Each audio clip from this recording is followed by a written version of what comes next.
আসসালামু আলাইকুম, welcome to my another new blog. তোমরা সবাই কেমন আছো? আজকে হঠাৎ আমার মিষ্টি কিছু খাওয়ার খুব ইচ্ছে হচ্ছিল। তখন আমার মনে হলো কেন না রসমালাই বানিয়ে খাওয়া যাক। যদিও আমি মিষ্টি জাতীয় খাবার তেমন একটা পছন্দ করি না, তবে হুটহাট যখন মনে ধরে তখন এভাবেই তৈরি করে ফেলি। মিষ্টির দোকানের মতো সফট এবং তুলতুলে রসমালাই রেসিপি আমি কিভাবে তৈরি করলাম সেটাই আজকে তোমাদের সাথে শেয়ার করতে যাচ্ছি। প্রথমে একটি পাত্রে আমি দুধের ছানা নিয়ে নিলাম। তারপরে আমি এই ছানার সাথে নিয়ে নিচ্ছি 2 চা চামচ ময়দা, এরপর 2 চা চামচ গুঁড়া দুধ এবং 1 চামচ বেকিং পাউডার। এরপর এই সবগুলো উপকরণ একসাথে ভালোভাবে মিশিয়ে নিতে হবে। ছানার সাথে এই সবগুলো উপকরণ একসাথে মথে নেওয়ার পর এগুলো একদম নরম এবং সফট হয়ে যাবে। এরপর আমি রসমালাইয়ের জন্য এখান থেকে ছোট ছোট বল বানিয়ে নিব।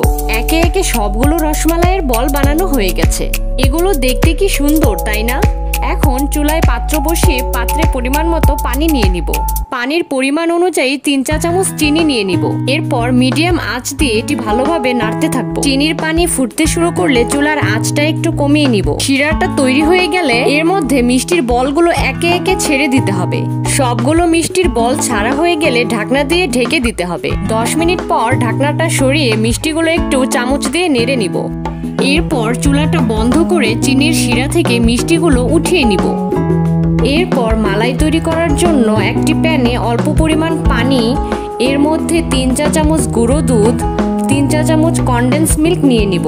এরপর মিশ্রণটি ভালোভাবে নাড়তে থাকবো। মিশ্রণটি চুলাতে বসিয়ে জাল দিয়ে ঘন করে নিব। এখন এর মধ্যে চিনি দিয়ে জাল করা ঘন গরুর দুধটি ঢেলে দিব। মিশ্রণটি ঘন হয়ে এলে এর মধ্যে 4টি এলাচ ফাটিয়ে দিব, সাথে 2টি তেজপাতাও ছিঁড়ে দিব। মালাইটা হয়ে এলে এর মধ্যে মিষ্টিগুলো দিয়ে দিব। এখন হালকাভাবে নেড়ে চেড়ে ঢাকনা দিয়ে ঢেকে 5 মিনিট জাল করে নিব।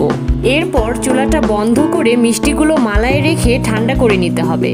মিষ্টিগুলো ঠান্ডা হওয়ার পর সুন্দর একটি পাত্রে পরিবেশন করে নিলাম। এই তো তৈরি হয়ে গেল মজাদার রসমালাই।